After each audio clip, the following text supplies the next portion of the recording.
जय हिंद दोस्तों, नमस्कार। Tech entry, NCC special entry और सीडीएस, इन तीनों के ही एसएसबीस लाइनअप हैं। अगले कुछ ही महीनों में इन तीनों एंट्रीज के एसएसबीस होने वाले हैं। हमारे साथ में है कैप्टन सतीश यादव सर, जिनका लगभग 18 प्लस ईयर्स का एक्सपीरियंस रहा है एसएसबी का। सर डीआईपीआर में इंस्ट्रक्टर भी रहे हैं और उसके बाद डिफरेंट एसएसबीस के प्रेसिडेंट भी रहे हैं। तो सर से जानते हैं कि सर टेक एंट्रीज में बहुत सारी रिपोर्टिंग होती है सर। तो किस तरह से बच्चा कोशिश करे कि उसका कम से कम स्टेज 1 तो क्लियर हो, ताकि उसको स्टेज 2 करने का मौका मिले। ऑब्वियसली जैसे आपने कहा कि टेक एंट्रीज के अंदर में रिपोर्टिंग रेट काफ़ी हाई है, तो ज़्यादा लोग आते हैं इसके अंदर में। और stage 1 is first step actually आगे जाने के लिए। तो स्टेज 1 में जो आपको करा जाता है, आपका सबका मालूम है पीपी एंड डीटी जो स्टेज 1 के अंदर में करा जाता है, तो उस पर आपको बहुत ध्यान देने की ज़रूरत है। आप हालांकि ये बेसिक सभी के लिए लागू होता है, चाहे इस एंट्री हो चाहे वो एंट्री हो, बट ये करना ज़रूरी है क्योंकि पीपी क्या, picture perception and discussion test as they say, नाम इसका यही है।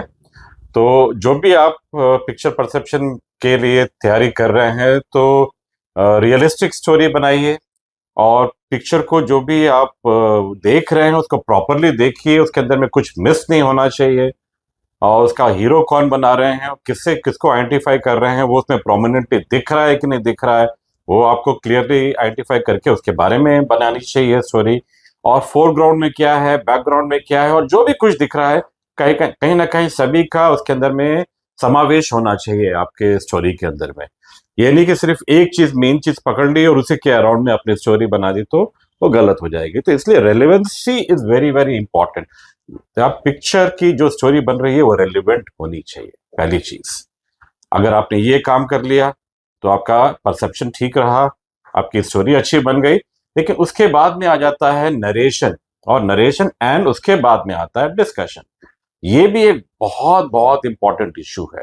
नरेशन के अंदर में जो भी आपको इंस्ट्रक्शंस मिलेंगे बाय जीटीओ, वो बिल्कुल आप फॉलो करें। नरेशन कैसे करना है, क्या क्या नहीं करना चाहिए, वो सारा वो बताते हैं, उसको आप फॉलो करिए। और नरेशन में जो करिए वो उसके लिए भी टाइम लिमिट दी होती है। 50 सेकेंड्स टू 60 सेकेंड्स के अंदर में आपको नरेट करना होता है। तो अपना समय गवाइए मत in giving description of the picture.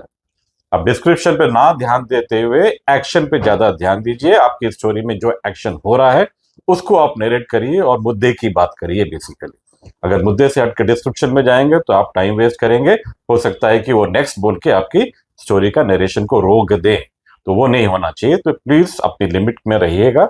60 seconds के अंदर में अपना नरेशन करिए।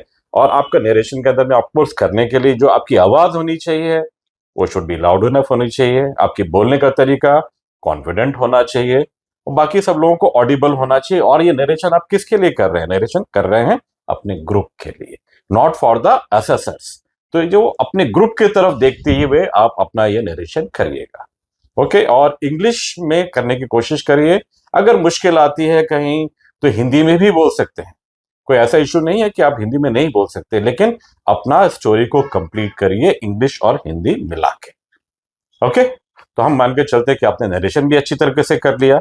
नाउ जैसे ही आपका सबका नरेशन खत्म होता है, आपको डिस्कशन पे जाना है।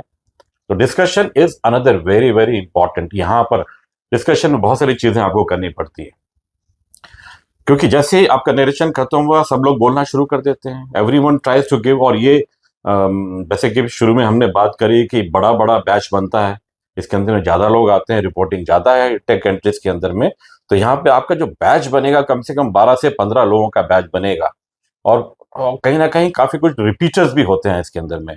तो सब अपनी बात बोलने की कोशिश करते हैं। और यहाँ पर आपको अपना टाइम लेके, जब आपको अपना पॉइंट देना है तो अपना टाइम पता करना है और टाइम पे ही मतलब बोलना है। ये नहीं कि आप बाकी लोग बोलते जा रहे हैं, आप बोलेंगे नहीं मैं इसके बाद बोलूंगा, मैं इसके बाद बोलूंगा, और आप सोचते रह गए, पता चला टाइम ही खत्म हो गया और वो बोला कि डिस्कशन इज ओवर। तो ये भी नहीं होना चाहिए। तो you have to actually find a time. जरा सा भी माइक्रो सेकेंड्स का टाइम मिलता है, एक सपोज चेस्ट नंबर 7 बोल रहा था, जैसे ही वो खत्म करने वाला है आपको पहले ही उसके बारे में देख लेना है कि ये इसका अब खत्म होने वाला है, this is the time I should grab it. तो अपना पॉइंट दीजिए। और अगर आप शुरू में ही देख पाते हैं अपना पॉइंट तो बहुत अच्छी बात, अदरवाइज 3-4 बार अपना पॉइंट देने की कोशिश करिए। एंड कोशिश ये करिए कि पूरे के पूरे ग्रुप को रैली करें कॉमन स्टोरी बनाने के लिए। तो आपके efforts to support the group towards the formulation of the common story will also be get noticed and will help you out in clearing stage 1। तो इन चीजों पे ध्यान दीजिए। देखिए सर ने बहुत सुंदर तरीके से स्टेज 1 का पूरा फॉर्मूला आपको बता दिया। सर इसी दौरान अपनी जिक्र हुआ रिपीटर्स का। सर रिपीटर्स के कितने चांसेस होते हैं आपके हिसाब से? ऐसा कुछ नहीं है कि रिपीटर्स के चांसेस कम होते हैं या ज्यादा होते हैं। रिपीटर्स के भी उतने ही चांसेस होते हैं जितने एक फ्रेशर के। मेरा सिर्फ ये कहना है रिपीटर्स के लिए, या एक सजेशन उनके लिए है कि जब भी हम उनको रिपीटर्स को देखते हैं जो असेसर सामने बैठे होते हैं, वो सिर्फ ये देखने की कोशिश करते हैं कि ये रिपीट कर रहा है, ये पूरा एसएसबी में दोबारा आया है। तो क्या पहले एसएसबी से इस एसएसबी के अंदर में आने के बीच का टाइम उसको मिला था, उसने सही तरीके से इस्तेमाल किया? क्या अपने आप में वो इम्प्रूवमेंट करके आया कि नहीं आया? जो भी उसने गलतियां उस टाइम पे देखी होंगी या जानी होंगी या इंट्रोस्पेक्शन करके अपने आप को पता करी होगी, उसको उसने ओवरकम करने की कोशिश करी। अगर वो सब करके आया है और उसने यहाँ पे एक इम्प्रूवमेंट दिखाता है, तो डेफिनेटली उसके भी उतने ही चांस है कि वो सेलेक्ट हो जाए, रिकमेंड होगा। तो आप खूब मेहनत कीजिए सर। अब इसमें एक और इम्पोर्टेंट बात जुड़ जाती है कि एसएसबी वैसे तो पर्सनालिटी का टेस्ट है, बट पर्सनालिटी के साथ साथ आजकल जो करंट अफेयर्स वाला पार्ट है, यस, करंट अफेयर्स वाले पार्ट के लिए आपकी क्या सजेशन है? Current affairs of course for defence personnel बहुत ही एक इम्पॉर्टेंट इशू है। इसके अंदर में इंटरव्यू के अंदर में काफी तवज्जो दी जाती है और इंटरव्यू ऑफिसर आपको करंट अफेयर्स पे डेफिनेटली ग्रिल करेंगे। आप पूछ सकते हो कि सर क्यों इतना करंट अफेयर्स पे इतना क्यों हमको स्ट्रेस दिया जाता है? तो मैं आपको एक उदाहरण एग्जांपल देख के बताने की कोशिश करूंगा कि एक डिफेंस ऑफिसर जो भी बनता है वो उसको नॉलेजेबल होना बहुत जरूरी है। क्योंकि एग्जाम्पल के लिए तौर पे अगर लेते हैं कि आप एक यंग लेफ्टिनेंट बन चुके हैं और मे बी बॉर्डर पे आपकी पोस्टिंग है, आपके you are commanding small company में भी 30-40 आपके लोग आपके अंडर में है, और आपको कोई ऑपरेशन दिया जाता है कि ये ऑपरेशन आपको करना है, ये पहाड़ी पर सपोज एनिमी की पोस्ट है, उसको आपको कैप्चर करना है। तो आपको बहुत सारी प्लानिंग एंड ऑर्गेनाइजिंग करनी पड़ेगी, और वो प्लानिंग ऑर्गेनाइजिंग के पहले आपको वहां पे उस एरिया की टोपोग्राफी क्या है आपको मालूम होना चाहिए। एनिमी किस पोजीशन पे बैठा हुआ है, उसकी स्ट्रेंथ कितनी है, उसकी वीकनेस कितनी है, आपको मालूम होनी चाहिए। और आपकी स्ट्रेंथ कितनी है, आपकी वीकनेस क्या है, उसको मालूम होना चाहिए। तो that means you got to be a thoroughly knowledgeable. उसके पास में क्या वेपन्स हैं, क्या वेपन्स नहीं है, आपके पास में क्या वेपन्स है, कैसे आप अपना एक्सप्लॉइट कर पाओगे। Unless you have the complete knowledge of this complete area, आपकी प्लानिंग ठीक नहीं बनेगी और आपका ऑपरेशन कंप्लीट नहीं हो पाएगा।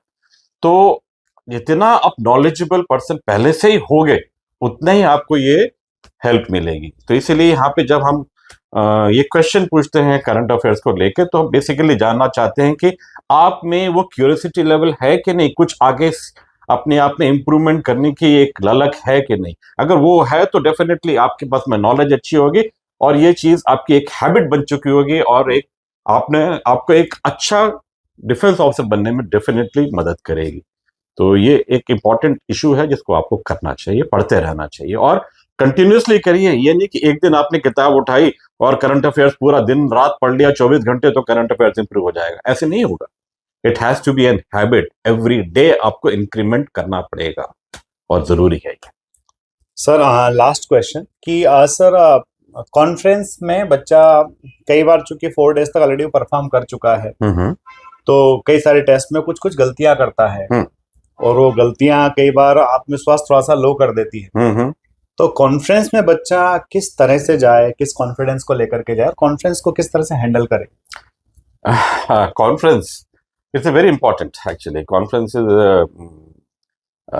Generally considered as a mini interview. हालांकि जो बिल्कुल क्लियर कट बॉयज हैं या गर्ल्स हैं जो मतलब तीनों से पास हो रहे हैं और उनके मार्क्स एडिक्वेट आ चुके हैं, तो उनके लिए कॉन्फ्रेंस तो शायद 2-2.5 मिनट का रहेगा, 3 मिनट का रहेगा। और सिमिलरली जो बिल्कुल नहीं हो रहे हैं उनके लिए भी वही हाल है कि 2-2.5 मिनट के अंदर में उनको भी विदा कर दिया जाएगा। अंदर बुलाएंगे, नॉर्मल क्वेश्चन पूछते हैं इन दोनों के केस के अंदर में कि how was your stay, how was your experience, how were the facilities, how was the food, and all ऐसे simple question करके do you want to give any kind of suggestions to improve the facilities, ऐसे question वो पूछते हैं और आपको विदा कर देते हैं इन दोनों केस के अंदर में। बट एक केस आता है जो जनरली बॉर्डर लाइनर पे होता है, जो कहीं ना कहीं बॉर्डर लाइन पे पहुंच गया है और वो अभी तक जो असेसर ने आपस में डिस्कशन किया है अपने अपने मार्क्स देने के बाद में, उसके अंदर में निकल के आ रहा है कि आप कहीं ना कहीं किसी कारण से बीच में अटक गए हैं। किसी असेसर ने या आईयू ने या जीटीओ ने, साइकोलॉजिस्ट ने आपको एडिक्वेट मार्क्स नहीं दिए हुए हैं, लेकिन आपका जो कट ऑफ मार्क्स है वो कट ऑफ मार्क्स के ऊपर में टोटल तो ऊपर जा रहा है, लेकिन स्टिल ये हैव नॉट बीन क्लियर। तो उस केस के लिए क्या होता है कि असेसर्स तीनों मिलके आपको फिर से एक बार देखने की कोशिश करते हैं कि let's see the candidate. That means उन्होंने फाइनल डिसीजन अभी आपके आने के पहले लिया नहीं होता है। In the other cases final decision पहले ले चुके होते हैं। जो क्लियर है वो तो क्लियर है डिसीजन है, जो नहीं है वो भी डिसीजन क्लियर है कि आपको नहीं लिया जाएगा, लेकिन आपके केस में अभी final decision is kept pending. आपको बुलाया जाएगा अंदर, उसके पहले उन्होंने काफी डिस्कशन आप पे ऑलरेडी कर लिया है। तो ऑब्वियसली जब वो डिस्कशन चल रहा है, आप बाहर बैठे हुए हैं, तो ऑब्वियसली आप देखेंगे कि 5, 7, 10 मिनट तक वहां पर गैप मिल जाएगा। पहले जो कैंडिडेट गया था और आपको बुलाने के बीच में 5-7 मिनट का गैप अगर मिलता है, तो आपको समझ जाना चाहिए कि आपका मोस्ट प्रॉब्ली बॉर्डर लाइन वाला केस है and you should become quite alert and aware. Now you should, whenever you are called inside, अभी आप जब अंदर जाएंगे तो डेफिनेटली कोई ना क्वालिटीज, जिस क्वालिटीज पे आपको किसी असेसर ने रोका हुआ था, उस क्वालिटी को लेके one of the interviewing officer will question you. वो क्वेश्चन करेंगे जो जैसे इंटरव्यू में करते हैं, तो उसी तरीके से 1 क्वेश्चन कर सकते हैं, 2 कर सकते हैं, 3 कर सकते हैं, या जब तक कर सकते हैं जब तक वो क्लियर ना हो जाए कि आपको लिया जाए, सेलेक्ट किया जाए या रिकमेंड किया जाए या ना। ओके, तो this is the time you should take the opportunity, क्योंकि आप लगभग सेलेक्ट हो गए हैं, उस पोजीशन पे आ चुके हैं। तो जो भी क्वेश्चन वहां पे आपसे पूछे उसको बहुत अच्छे तरीके से आंसर करने की कोशिश करिए, कॉन्फिडेंस से आंसर करने की कोशिश करिए, और अपना विट जरूर रखिए, क्योंकि दिस इज द टाइम, ये आपको मेक एंड ब्रेक वाली सिचुएशन है। तो आपके लिए अगर आपने अच्छे आंसर कर दिए, ऑब्वियसली आप जब वापस चले जाएंगे तो उन लोग तीनों असेसर फिर से डिस्कशन करेंगे कि अब in the light of the answer given in this conference अभी क्या हमारी राय है, और जिस ऑफिसर ने आपको रोका हुआ था उसकी राय यहाँ पे मांगी जाएगी, और वो बोलता है कि हाँ अभी लगता है कि ये कैंडिडेट ठीक है, मैंने थोड़ा सा स्ट्रिक्ट उसके साथ में मैंने इवेल्युएशन किया था, मैं अभी तैयार हूँ, I am ready to come up.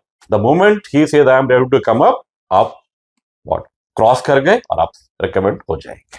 तो it is a very very important. देखिए, सारे इंटरव्यू की बारीकियां जो हैं पीपीडीटी से लेकर के, तो रिपीटर्स के बाद में फिर करंट अफेयर्स और साथ ही साथ कॉन्फ्रेंस, सर ने सारी चीजें एकदम हमें क्लियर कर दी है।